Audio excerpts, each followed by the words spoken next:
What are you hoping to see at the minute? Obviously, we're supposed to be in lockdown a couple of weeks ago, even a week ago. We saw a lot of people out. Today seems a bit quieter. Are you reassured by that? Or are you still a bit concerned?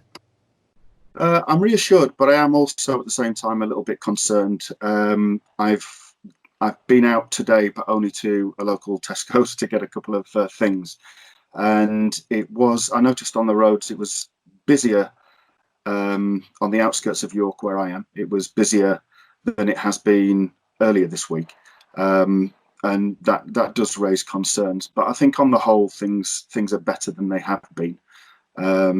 People want to get out. People want this to be over, and I think there's a general understanding that that will happen sooner if people comply and basically.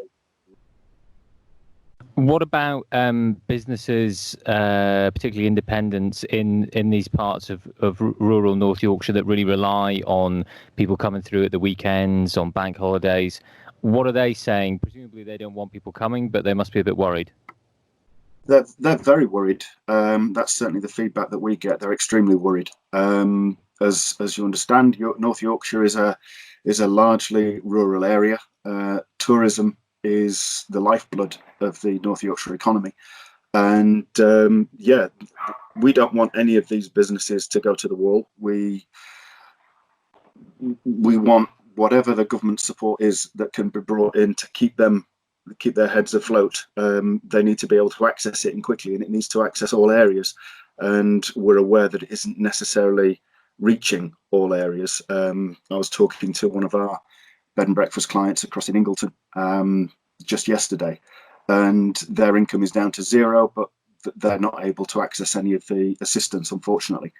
But yeah, the business owners appreciate, just like hopefully the rest of us do, that by taking some short-term pain, there'll be a long-term gain from this being over sooner rather than later. But it's a very unpleasant time for them, and of course it's heading towards peak season, which makes it just worse. When this is over, and obviously we don't know when that will be, what are you hoping for then? I imagine that you'll change from wanting people to stay away to people come to the Dales and the Moors and the rest of North Yorkshire. Oh yeah, absolutely. I do think, and the view that we're putting forward on our website, visitingnorthyorkshire.com, and our social media channels, we're saying that when this is all over, and it will be all over, there is likely to be a surge of people wanting to get out and get a break and get a decent holiday. There's a very good possibility that the majority of people will want to have those holidays in the UK, which is great, and basically avoid the rush. If you've got a booking already, don't cancel it, delay it, postpone it, speak to the owners and see what you can do about deferring it. If you don't have anything booked, then book it now in advance, pay a deposit, put some money in the economy, and help them keep their heads above water.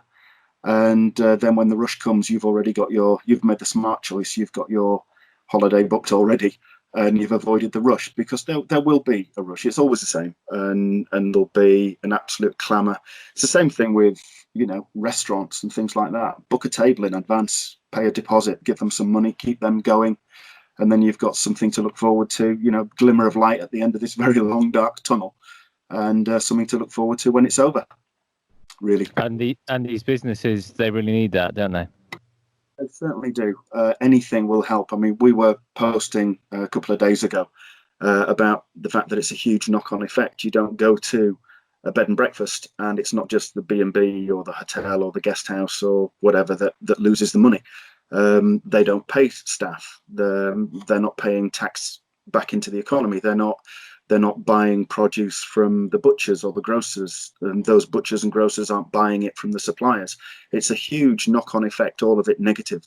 And of course, without tourism, then even things like hair and beauty, the barbers, the gift shops, everything is having an impact, and it's dicey times. But we've got to plan for the future, and that's what we're trying to do with Visiting North Yorkshire. We're trying to prep for when this comes back, keeping North Yorkshire relevant, keeping all these businesses, all these locations and everything relevant. So when the restrictions are lifted, people will be thinking North Yorkshire, because it is just the best place in the country.